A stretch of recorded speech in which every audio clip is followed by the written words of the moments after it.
muy lejano, oculto a los ojos de quienes no creen en los sueños.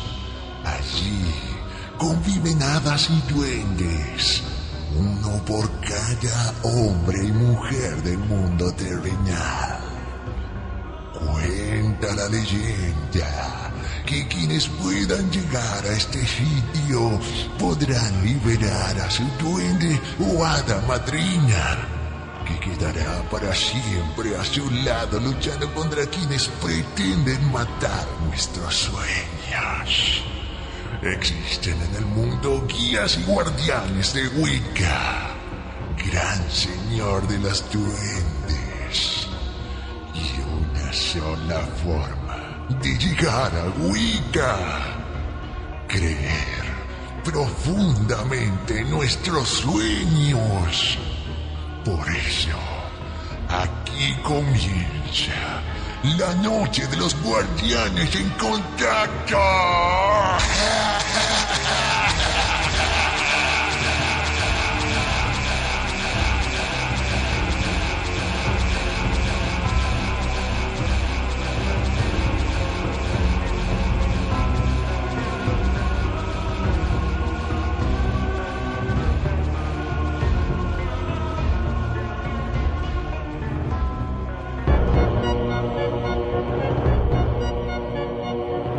Muchas veces nos resistimos a escuchar lo que nos causa miedo.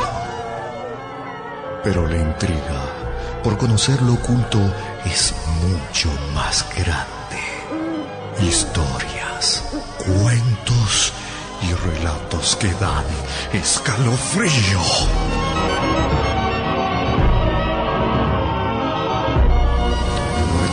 A partir de este momento comienza la noche de terror en contacto. ¿Vas a escuchar?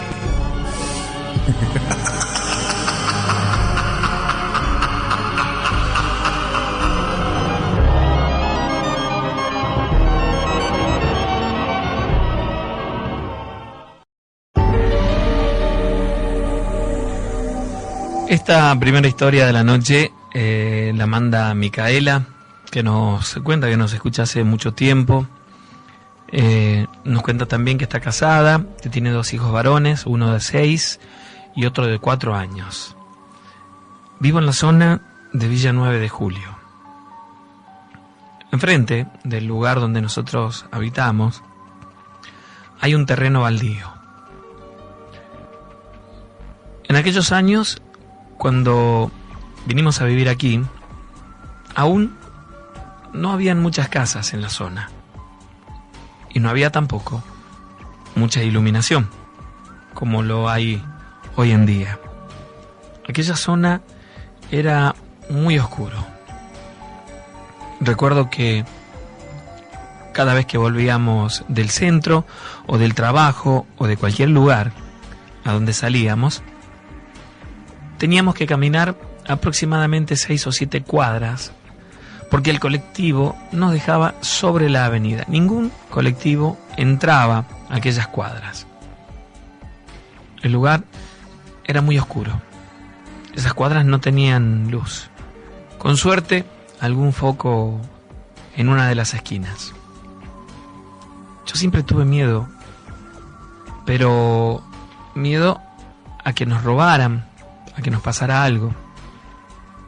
Y es por eso que casi todas las noches nos encontrábamos en el centro para volver juntos con mi marido, porque los dos salíamos de trabajar más o menos en el mismo horario, así que nos encontrábamos en el centro y volvíamos juntos. Solo que yo, los fines de semana, por lo general, no trabajaba, y él sí. Entonces, sucedía que estaba sola hasta que mi marido llegaba. Aproximadamente, esto ocurría a las 11 de la noche. Un sábado en particular, me acuerdo muy claramente que había comenzado a refusilar y estaba tronando mucho. Habían muchos rayos, refusilos, pero aún no llovía. Yo tengo mucho miedo a todo esto y en ese momento, por supuesto, estaba muy asustada. Era una de esas típicas tormentas que ocurren en Tucumán. Recuerdo que estaba cosiendo un delantal en el comedor mientras miraba un poco de televisión y de pronto sentí un ruido en el baño. Me fui a ver qué es lo que había pasado. Supuse que la puerta había quedado abierta porque tiene un ventilete incluso que da hacia afuera, entonces pensé que estaba entrando mucho viento por allí. Pero cuando llegué me encontré con que la ducha estaba abierta, o sea, estaba saliendo agua. A mí me pareció extraño, pero sin pensarlo demasiado la cerré y me di vuelta para salir. Y la puerta del baño se cerró muy fuerte detrás mío, como si alguien la hubiera empujado, pero con mucha fuerza. Pensé nuevamente que era el viento, pero me di cuenta de inmediato que no podía ser, porque el ventilete estaba cerrado. Aún un tanto sorprendida y asustada, me fui de nuevo al comedor y me senté allí para seguir cosiendo. Recuerdo que en aquel momento sucedió que el foco comenzaba a disminuir su intensidad. Lo peor de todo, tal vez, es que vi que el otro foco del pasillo comenzó a moverse. Solo.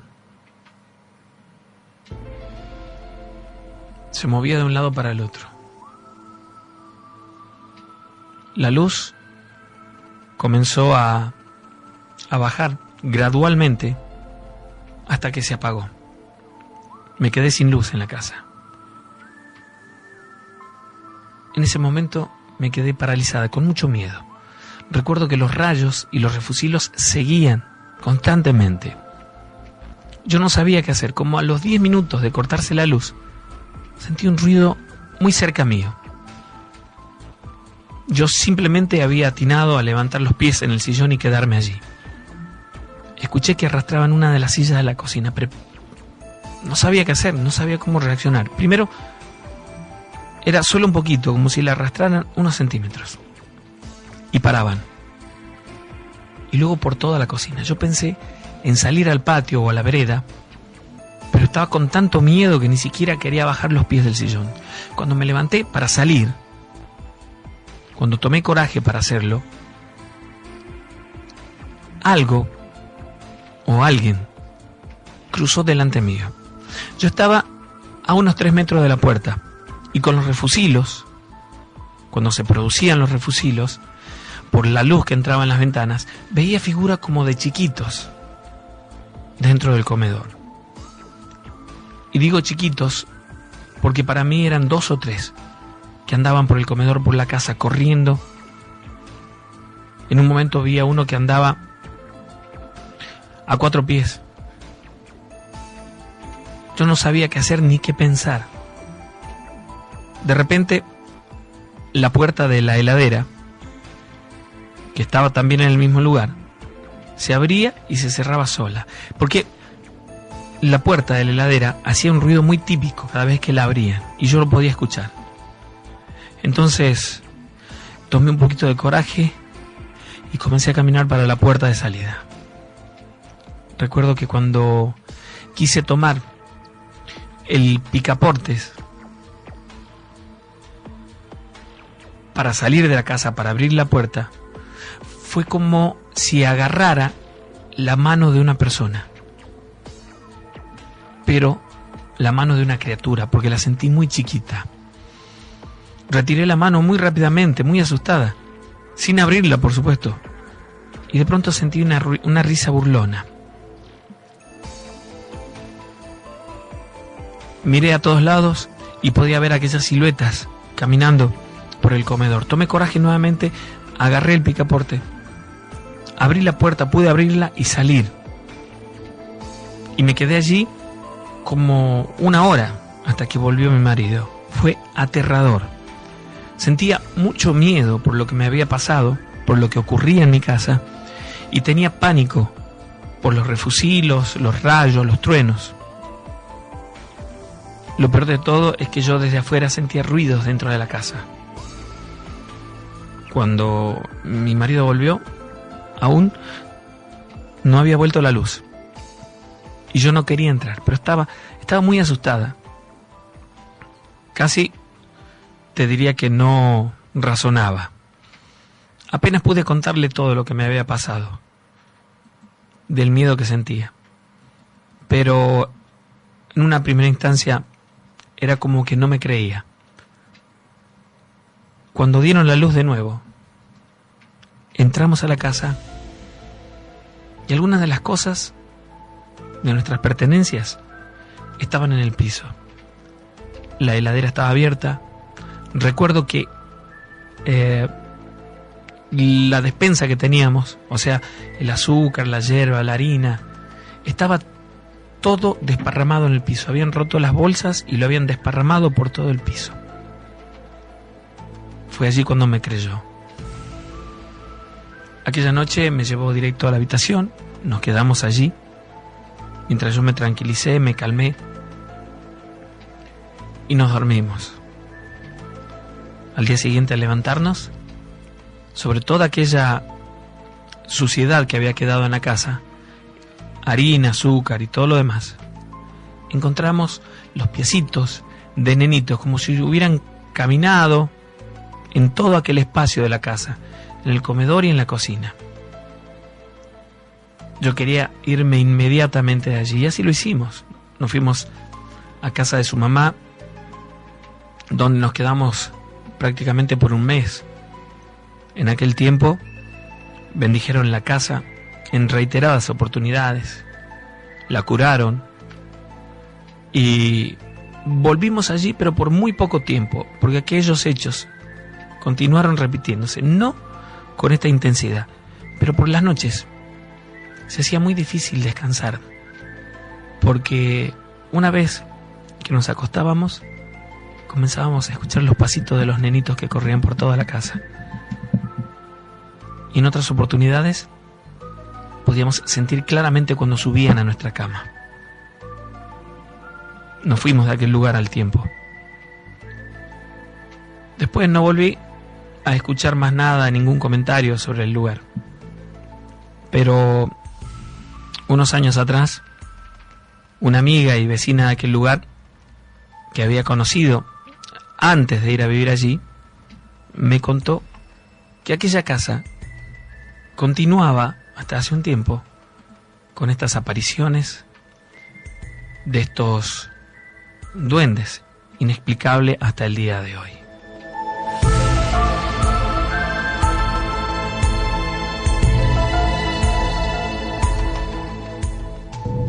Me llamo José Ignacio y soy médico. En la actualidad ejerzo mi profesión en un gran hospital atendiendo a unos y a otros y tratando de dar solución a sus problemas de salud. Me gusta mi trabajo, pero no es igual que en mis comienzos. En mis primeros años el destino me llevó a desempeñar mi labor desde el lado más humano, recorriendo pueblos y aldeas y visitando en su propio lecho a enfermos de toda la provincia. Estás en la noche. Era un aprendizaje constante, tanto en lo profesional como en lo personal. En una de esas ocasiones mi enfermera y yo recibimos una llamada a última hora de la tarde que nos condujo a un pequeño pago con apenas media docena de casuchas en el entorno. Las señas eran claras. Nos encaminábamos a la última casa, tras la última curva de la carretera. Detuvimos el vehículo. La oscuridad lo invadía todo. Solo un halo de luz se vislumbraba a través de la ventana de esa extraña casa. Era una vivienda vieja. Tenía 2 plantas. En la primera la leña encendida mitigaba los efectos de aquel duro invierno. En la segunda me pareció ver un rostro asomarse al ventanuco, supongo que esperando nuestra llegada. La de historias que debe albergar, pensé. Llamamos a la puerta y una voz áspera nos invitó a pasar. A unos centímetros de la lumbre, un hombre mayor, no era muy anciano de edad, pero sí de aspecto. Pálido, arrugado y con un extraño gesto en su mirada. Me contó que desde hacía días notaba una presión en el pecho, fortísimos dolores de cabeza y trastornos digestivos. Le hice varias pruebas. Todo era correcto. Es por eso que no lo vi claro. Algo extraño pasaba. Los síntomas que me detallaba que el paciente no encajaban con ninguna enfermedad en concreto. Me había mencionado una lista interminable de males de forma atropellada, como tratando de llamar mi atención.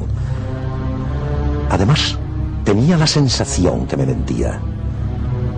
Estoy aquí para ayudarle. Dígame la verdad, le exigí. Usted no puede ayudarme. Lo que me pasa a mí no tiene solución, me comentó. Dígame qué le ocurre, hombre, le insistí. El anciano miró hacia la techumbre y señaló hacia el piso de arriba. Por favor, les pido que no me tomen por loco y sobre todo que no me dejen solo. Desde hace un año que murió mi esposa, vivo en soledad en esta casa. Pero les aseguro que en la buhardilla hay alguien. Oh, claro que hay alguien, le dije. Le vi por la ventana cuando llegamos. Doctor, le repito que vivo solo. Llevo meses sin subir a la buhardilla. Sea lo que sea, no me deja vivir. Aquel hombre no estaba enfermo. Estaba aterrorizado. Y lo peor de todo es que no se estaba contagiando. Cogí una lámpara y me dispuse a subir. Lentamente el ruido de las ascuas de la parte de abajo dejó paso al crujir de la madera de la escalera tras mis pasos. Encaré la puerta. Superé mis temores. Tranquilo, tranquilo, serán imaginaciones del viejo, pensé. Y entré en la habitación. Todo estaba oscuro. El vaho se escapaba por mi boca. Mi respiración se aceleraba por momentos. Traté de calmarme, pero entonces oí aquello. ¡Vete! ¡Vete de aquí! Dios. El miedo recorrió todo mi cuerpo de arriba a abajo. La lámpara se cayó y sin volverme salí precipitadamente del lugar. Bajé las escaleras a la carrera y sin dar explicaciones le dije a mi enfermera que nos llevábamos a aquel hombre de allí. Nunca más volvimos a hablar de aquello. No sé si aquel extraño anciano mentía o decía la verdad. Lo cierto es que a partir de aquel día fui más que nunca consciente de que hay sucesos que la ciencia no puede explicar. Yo, por lo menos a día de hoy, sigo sin poder explicar aquello. Estás en la noche de los guardianes. Bueno, ahora sí, ¿de qué vamos a hablar? En este momento vamos a compartir algo sobre las sectas satánicas. Muy bien. Bueno, te comento un poquito. Los grupos y los movimientos satánicos son muy diversos. Algunos están relacionados entre sí y otros no tantos. Ciertos grupos son desconocidos hasta para las mismas personas que frecuentan el ambiente satanista. Hay sectas cuya existencia es efímera o casi virtual.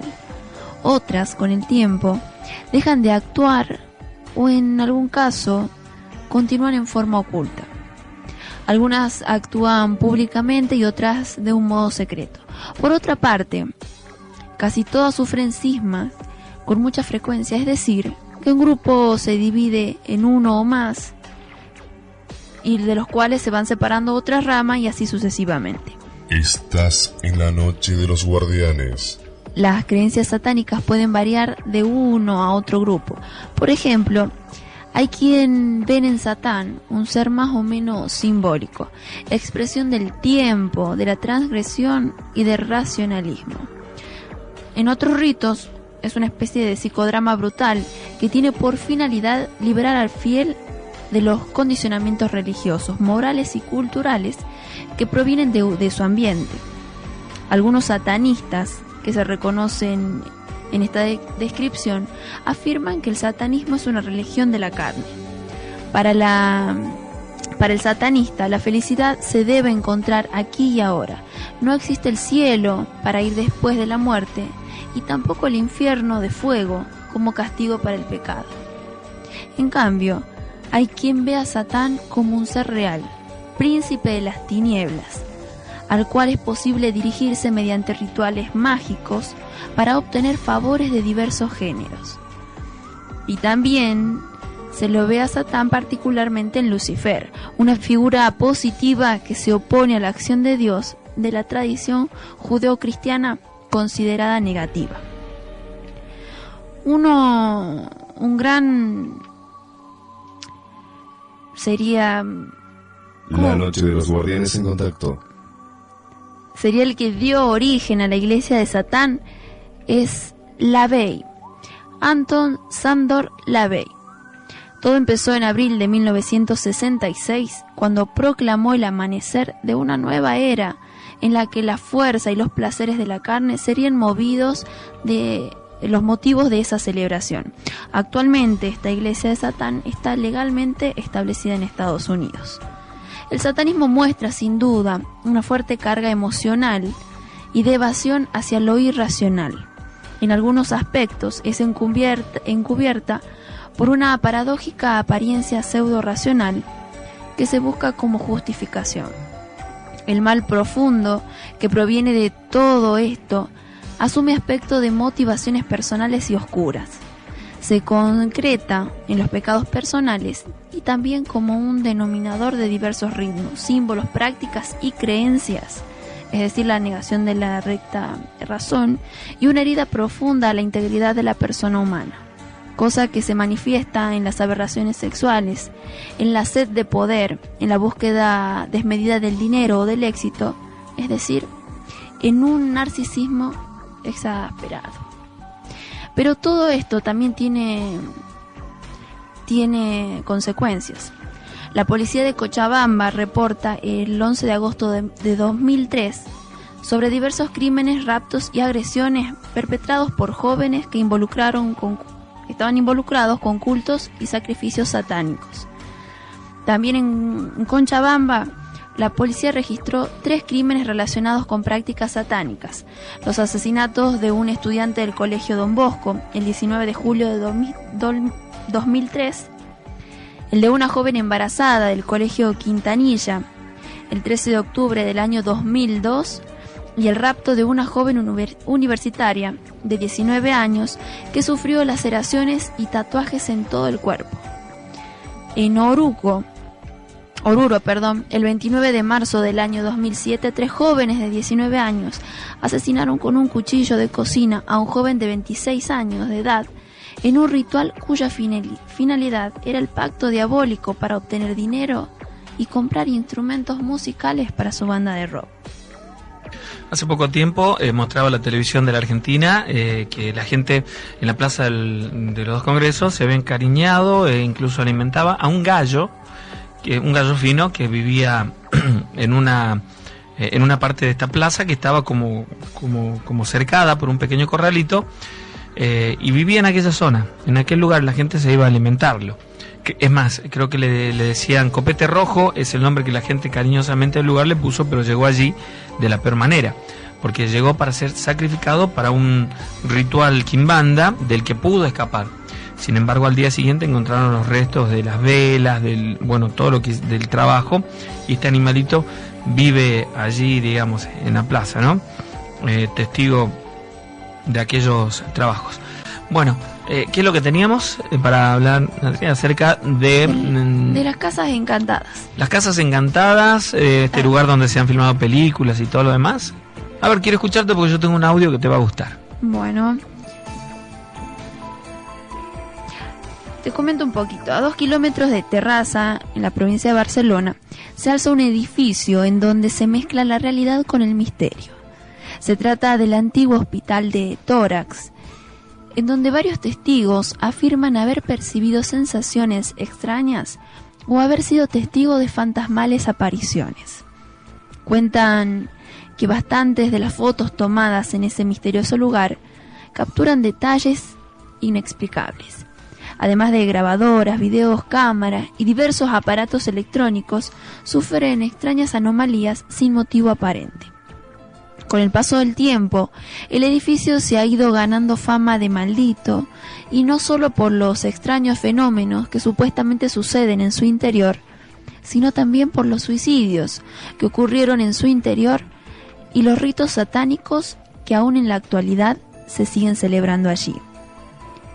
Hace algunos años, cuando el hospital se encontraba en perfecto funcionamiento, sus pacientes provenían de multitud de lugares de la geografía española, debido a lo cual muchos de ellos se encontraban solos, pues sus familiares no podían abandonar sus ocupaciones diarias y no los visitaban con frecuencia deseada.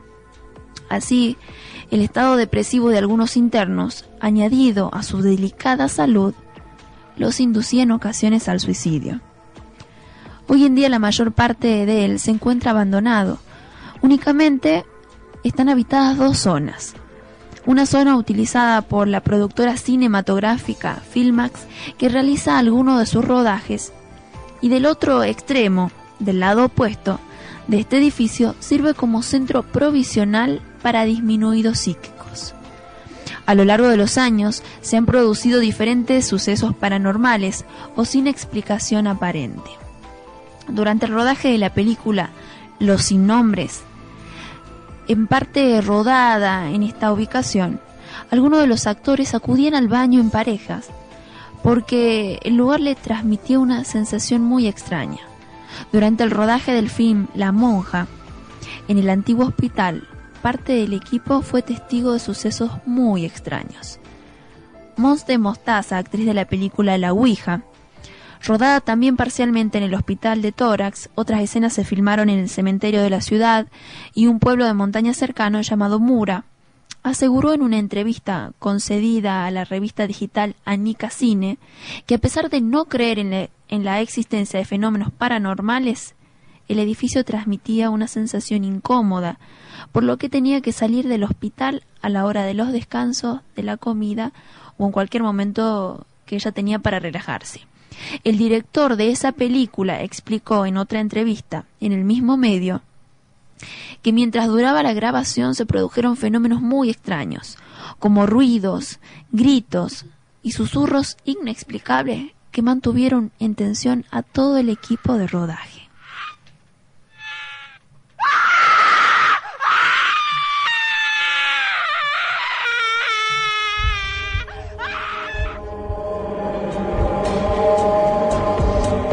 Bueno, para lo que nos habían pedido... Sí, Adri. No, tranquilo. Bueno. Para los...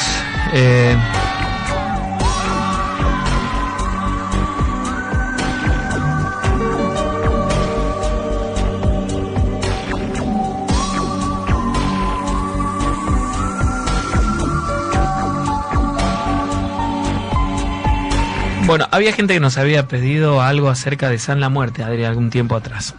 Y un mensaje también llegó hace un ratito. Hace algunos meses recorría en los diarios de la Argentina una noticia, la espantosa muerte de Ramoncito, un caso que conmovió a todo Corrientes. Un niño de 12 años que fue violado, torturado y decapitado en un presunto crimen ritual. La justicia no halló culpables y hay un creciente reclamo por justicia justamente en este lugar. Las luces de Mercedes, un pueblo de 60.000 habitantes en el norte correntino, se encendieron al paso de una multitud de 4.000 personas marchando pidiendo justicia por Ramón Ignacio González, un niño de 12 años que hace 10 meses había desaparecido cuando se generaba esta noticia y apareció violado, torturado y decapitado en el cruce entre una vía y una calle, cerca de la estación de trenes. El caso conmovió, por supuesto, a todos los mercedinos porque pone en cuestión una larga tradición de religiosidad popular sincrética en una zona donde cualquier entuerto pasional o material puede resolverse con prácticas mágicas.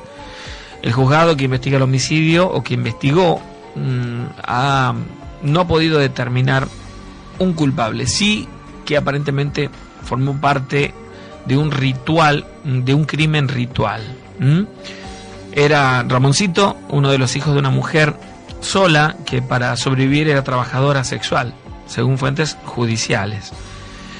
El mismo niño había ingresado al creciente circuito de prostitución en toda esta zona, la prostitución de menores. Al parecer todo guiado por una secta satánica, y aparentemente sería la secta de San La Muerte. De hecho, este chico, según creen, había sido matado en un ritual justamente de esta secta. El 6 de octubre, los últimos que lo vieron fueron sus compañeros de escuela, su maestra y algunos amigos. La huella del chico se pierden hasta que al día siguiente apareció tirado, vestido solo con un shortcito que mostraba parte de su cuerpo desnudo. Lo que más impactó del hallazgo es que la cabeza había sido seccionada del cuerpo, le habían cortado la cabeza y puesto al costado izquierdo a la altura del hombro. Esto impresionó también.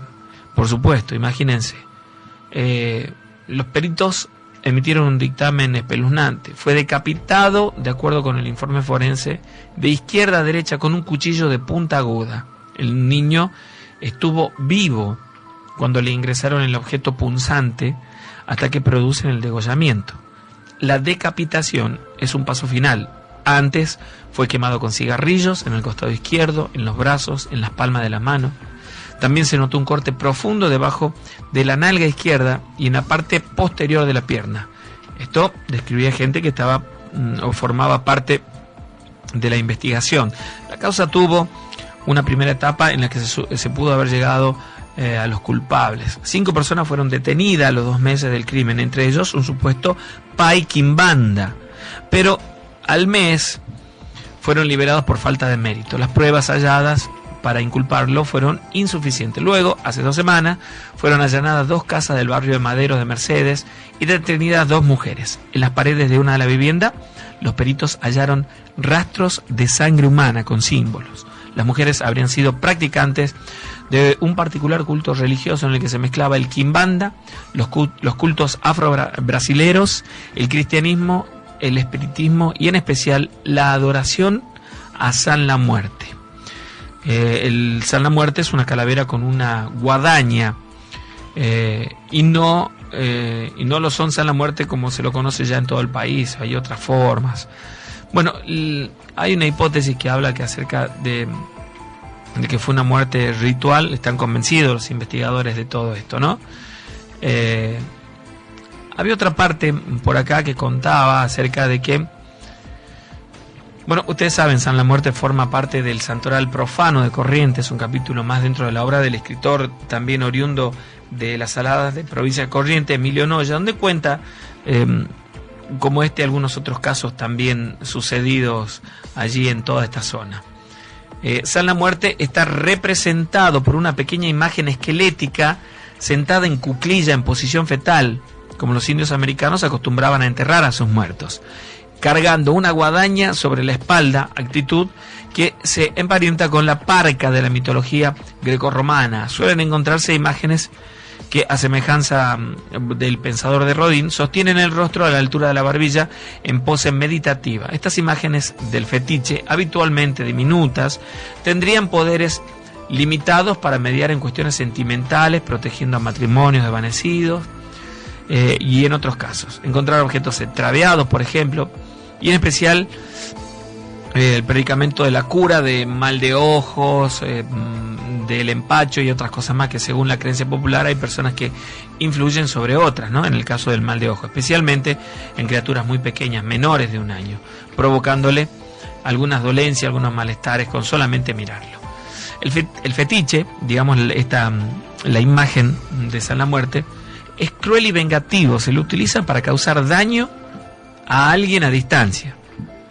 Adorada y temida al mismo tiempo, esta imagen se constituyó en el eje de una religión sincrética que coexiste con el santoral oficial de la Iglesia Católica. La imagen es hecha sobre madera blanda, aunque el amuleto adquiere mayores facultades, mucho más poderes para obrar prodigios si se lo fabrica con hueso humano, preferentemente de la falange de los niños fallecidos después de recibir los óleos bautismales. También se conoce el poder de imágenes realizadas con plomo derretido, con balas que hayan causado muerte y también con resto de campana de los templos. En ninguno de los ejemplares conocidos el fetiche supera los 10 centímetros de altura. Cuentan que, bueno, San la Muerte, algunos presos son adoradores de San la Muerte y que suelen hacer algunos fetiches, o sea, estas imágenes con huesos de personas que han muerto y se las meten debajo de la piel. Así que bueno, es un poquito, digamos que es bastante extenso esto, pero es un poquito de lo que queríamos compartir con ustedes, de lo que hemos nosotros logrado escuchar acerca de y encontrar acerca de San la Muerte. Bueno, que el asesino serial, en Buenos Aires sería un cultor de San la Muerte, ¿no? Sí, estuvimos hablando hace un par de miércoles atrás sobre eso. Bueno, muy bien. Esta historia pertenece a Silvia, que, bueno, me cuenta que junto a su marido y a sus hijos nos escuchan siempre desde Yerbabuena. Escribo esta historia para compartirla con todos los guardianes, porque al igual que ustedes, también he tenido experiencia con lo paranormal. Resulta que yo tengo hijos de entre 17 y 19 años. Cuando ellos eran chicos, tendrían aproximadamente uno 6 y el otro 4 años aproximadamente, teníamos un vecinito que era amigo de ellos. Mi hijo se llama Lucas, y estaban casi todo el día juntos. No había división entre los terrenos en la parte del fondo, así que pasaban de un lado al otro todo el día, ¿sí? Y jugaban prácticamente todo el día. Cuando llegaba la hora de ir a dormir, este nenito, el amigo de mi hijo que se llamaba Diego, venía siempre y me decía: hasta mañana, mamá Silvia, y se iba a dormir. Yo le había tomado un cariño muy grande. Recuerdo que un día este nenito se enfermó y no lo vi por todo el día. Al día siguiente tampoco, me preocupé, y lejos de solucionarse su problema de salud, se agravó y estuvo así durante un poco más de un mes, tal vez un poquito más, y para tristeza de todos, al cabo de 35 días murió. Realmente había mucho dolor en la familia, en nosotros, y yo no encontraba la manera de explicarle a mi hijo, que era muy muy amigo suyo, que él había fallecido, que ya no estaría. Era su primera experiencia relacionada con la pérdida de un ser querido, con la muerte. No sabía cómo decírselo. Los días pasaron y recuerdo que mi hijo estaba muy triste. Presentía algo, por supuesto. Yo le hablaba mucho, pero él seguía igual. Una noche ya muy tarde, me desperté aproximadamente a las 2 de la mañana porque escuchaba ruidos en el comedor, y cuando prendí la luz encontré a mi hijo sentado en el piso con un montón de soldaditos que él tenía, se los había comprado su tío. Yo le pregunté qué hacía y me respondió que estaba jugando con Diego. Diego es el nenito, recuerden, que murió. Primero pensé que le había afectado más de lo que yo pensaba la muerte de su amiguito. Comencé a pensar en psicólogos y todas esas cosas. Bueno, pensé llevarlo a un médico, pero mi marido me convenció de que ya se le pasaría y quedó allí. Pero a partir de aquel día pasaron muchas cosas extrañas. Una noche nos despertamos con mi marido porque escuchábamos ruido en la pieza de nuestros hijos y fuimos hasta allí.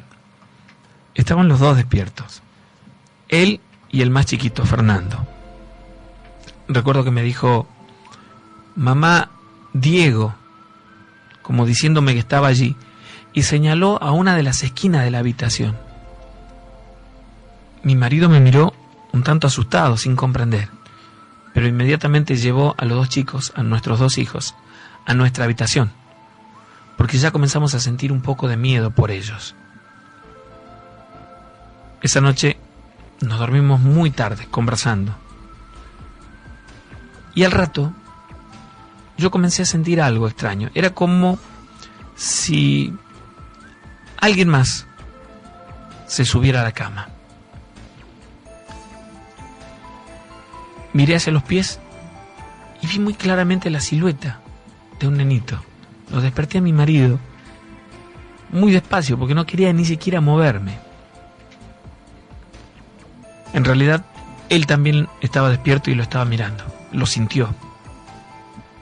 Se bajó de la cama y desapareció en la oscuridad. Otra noche, también ya estábamos dormidos, los chicos y nosotros estábamos conversando durante un rato y nos fuimos a dormir. Y sentimos una risa y nos imaginábamos que de nuevo mis hijos estarían despiertos, jugando. Fuimos a ver y estaban completamente dormidos, pero cuando salimos de la pieza vimos al perro que teníamos, que estaba prácticamente todo el día dentro de la casa, que era chiquitito. Lo vimos como que jugaba con alguien. En un rincón de la pieza movía la cola y jadeaba como jugando con alguien. Se agachaba y se levantaba de nuevo. Escuchamos de nuevo la risa. La luz estaba apagada ya para entonces y nos asustamos mucho en aquel momento. Sin saber qué hacer, aquella noche nos quedamos rezando y conversando prácticamente durante toda la noche. Al día siguiente hicimos lo que creo que todo el mundo haría. Fuimos a buscar a un cura a través de una hermana de mi marido que él conocía. Y bueno, lo llevamos a casa. Hicimos bendecir la casa y rezar, porque más allá de estar asustada, yo estaba muy triste, porque pensaba que este nenito que me decía mamá, Diego, no estaba descansando en paz. Así que hicimos como una pequeña misa dentro de casa por él. Al día siguiente, este cura, amigo nuestro, vino nuevamente, bendijo la casa y rezamos el rosario. Este padre se quedó casi por 3 horas o un poco más, tal vez, conversando con nosotros, bendiciendo la casa, rezando cada tanto. Y recuerdo que en un momento, cuando pidió que lo dejáramos solo, hablaba con nadie, pero sabíamos que le hablaba a este chiquito, a Diego, y le decía muy cariñosamente que debía irse, que Dios le tenía un mejor lugar para él y cosas así. Yo estaba muy asustada y muy triste. Hay algunas de esas cosas que no las recuerdo, que me las contó en realidad mi marido. Este cura se fue como a las 6 de la tarde aproximadamente de mi casa. Recuerdo que aquella noche los chicos se durmieron, nosotros nos quedamos en el comedor como hasta las 12, y a mí me dio un poco de sed, así que fui hasta la cocina y abrí la heladera. Saqué el agua, y cuando me di vuelta para servírmela en un vaso, parado junto a la puerta estaba este nenito. No vi la sombra, lo vi definidamente. Estaba allí, fue cuestión de segundos nada más. Pero él me miró y me dijo: chau mamá Silvia, ya me voy. Como solía hacerlo siempre. Él me decía siempre que se iba, me decía: chau mamá Silvia, ya me voy. Y aquella noche, esa aparición que duró segundos, me dejó congelada, tanto que solté la jarra de vidrio que se rompió en el piso.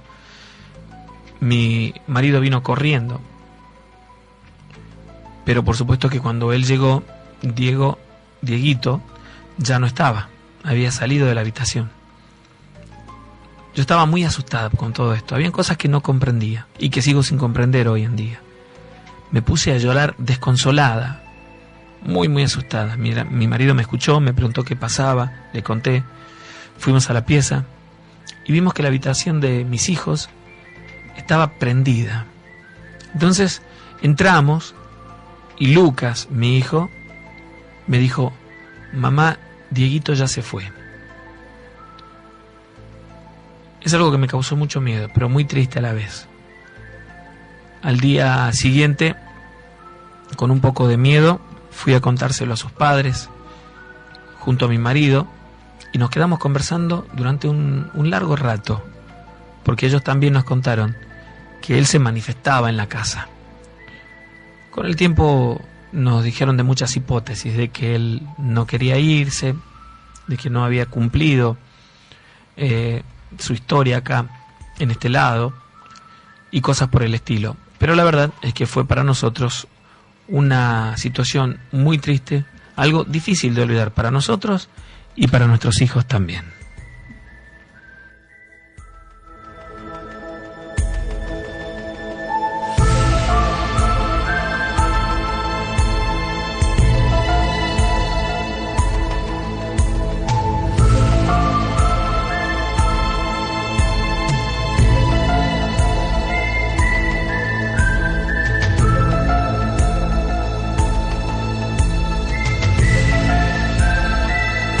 Hola Guardián, mi nombre es Luis y junto a unos amigos y mi familia somos fieles oyentes de tu programa. Voy a contarte algo que me ocurrió hace unos años atrás. En este momento tengo 36 años y recuerdo que durante un tiempo atrás, trabajaba para una fábrica de nuestra provincia como visitador y levantando los pedidos. En aquel momento hacía la zona de Santiago y Catamarca. En uno de mis tantos viajes, y digo tanto porque fueron realmente muchos viajes, generalmente visitaba aquellas provincias 2 veces por semana, cada una. Entonces, en uno de esos tantos viajes me sucedió lo que voy a contarte. En aquella oportunidad volvía de Santiago del Estero, exactamente de Loreto. Ya era muy tarde y en la ruta recuerdo que comenzó a llover con más intensidad, hasta que me agarró una tormenta muy pero muy fuerte. Primero intenté seguir, pero luego de un rato me di cuenta que era bastante peligroso, ya que no tenía buena visibilidad, estaba cayendo mucha agua y prácticamente no veía la ruta. Además, la verdad, estaba cansado. Así que en ese mismo momento decidí hacerme a un costado de la ruta y descansar un rato. El tema es que entre el cansancio y la música que estaba escuchando, una vez que ya me había detenido al costado de la ruta, me relajé, por supuesto, y me quedé dormido. En un momento, estando en el auto, sentí como que alguien quiso abrir la puerta, y esto me sorprendió. Me desperté rápidamente, miré para todos lados y no vi a nadie. Yo había dejado las puertas con seguro, por supuesto. No podía ver, además, debido a que los vidrios estaban empañados. Pero en un momento vi como la silueta de una persona. Recuerdo que para mí claramente era una persona porque estaba con ropas blancas. Bueno, la vi pasar por la parte de atrás del auto. No sabía qué hacer en ese momento. Pensé que tal vez era alguien que necesitaba ayuda, pero como habían intentado abrirme la puerta, pensé también que tal vez querían robarme. Entonces arranqué el auto y me corrí un poco más adelante. Era muy difícil manejar porque la tormenta era muy fuerte. Ya para entonces los costados de la ruta y la ruta estaban prácticamente tapadas por el agua. Y se creó por lo menos 1 kilómetro, tal vez un poco menos, y no pude seguir más, así que me quedé allí, debajo de un árbol muy grande que había en el lugar. Detuve el auto nuevamente y me quedé por allí, durante unos momentos. Tenía tanto sueño que me dormía prácticamente apenas detenía el auto. Como para acompañarme un poco, puse un poco de música. Y cuando estaba a punto de dormirme nuevamente, de pronto sentí algo que cayó en el techo. En el techo del auto, por supuesto. Lo primero que pensé es que era una rama que se había desprendido de aquel árbol. Pero de inmediato vi que algo o alguien saltaba del techo del auto hacia el piso. Me resultó increíble. Otra vez arranqué el auto y salí muy despacio porque no se veía nada, les repito. Iba muy concentrado en la ruta. Y de pronto sentí como si alguien me hubiera agarrado desde atrás, dentro del auto. Miré asustado por el retrovisor, me di vuelta muy rápidamente y me quedé helado cuando vi detrás mío a una nenita como de unos 8 años aproximadamente en el asiento trasero del auto. Yo no sabía qué hacer, imagínense, nunca, absolutamente nunca me había pasado atravesar por una situación parecida. Nunca antes me había sucedido algo relacionado con lo paranormal. Había escuchado muchas historias, pero nunca me había pasado nada. No sabía qué hacer. Seguí manejando como pude. Ella solamente estaba atrás y en un momento la escuché como respirar profundo y relajarse. Yo no aguanté más. Me asusté mucho, me tiré a un costado para bajarme, pero cuando estacioné, ella simplemente había desaparecido. Me quedé dentro del auto y a los pocos minutos de nuevo vi que alguien cruzaba delante mío, luego por atrás. La vi como si estuviera en un momento a un costado y luego al otro del auto. Me quedé con el seguro puesto, pero sabía que aquello no era ninguna seguridad, puesto que así es como venía y me la encontré dentro del auto. Y me puse a rezar. Recuerdo que en ese momento esperé rezando a que parara un poco la tormenta, a que parara un poco la lluvia. Y tal vez una media hora después o un poquito más, me fui cuando había parado un poco. En un momento pasó un camión y yo arranqué y me puse detrás del camión. Creí que ya todo había pasado cuando de repente escucho de nuevo el mismo suspiro. Y cuando miré para atrás, ella estaba nuevamente ahí. Esta vez tenía el cabello mojado. Yo puse los brazos firmes sobre el volante y comencé a rezar en voz alta. Solamente miraba para adelante y en un momento, cuando llegué a un lugar que estaba muy iluminado, recién entonces me atreví a mirar atrás nuevamente y vi que ya no estaba. La cuestión es que cuando llegué a mi casa cansado y asustado, me di cuenta que el asiento trasero estaba todo absolutamente mojado. Nunca supe por qué, ni por qué me pasó a mí. Lo cierto es que aquellas historias que yo había escuchado anteriormente realmente suceden y pude comprobarlas. Adri, será hasta mañana si Dios así lo permite. Muchas gracias. Así será. Excelente noche para todos los guardianes. Excelente noche para vos, Sergio, gracias. Y para Rodi, que está aquí también. Bueno. Hasta mañana. Chao, chao. Bueno, y seguramente muchos de ustedes estarán pensando en estas historias y en estos relatos, en esta situación, distintas situaciones que hemos narrado hoy día, y preguntándose acerca de la coexistencia del bien y el mal, y esto sucede desde el principio de los tiempos. Y tal vez esta noche, cuando te encuentres solo ya en tu habitación y el profundo silencio y la oscuridad de la noche ganen aquel lugar, tu alma presienta que no estás solo. ¿Y por qué no? Son muchos los espíritus que vagan por el mundo y hoy podría tocarte a vos ser el protagonista de una de nuestras historias de terror. Y para aquellos que dicen, yo no creo porque nunca me pasó, yo digo lo de siempre y ustedes lo dirán conmigo. No pasa hasta que te pasa. Hasta mañana.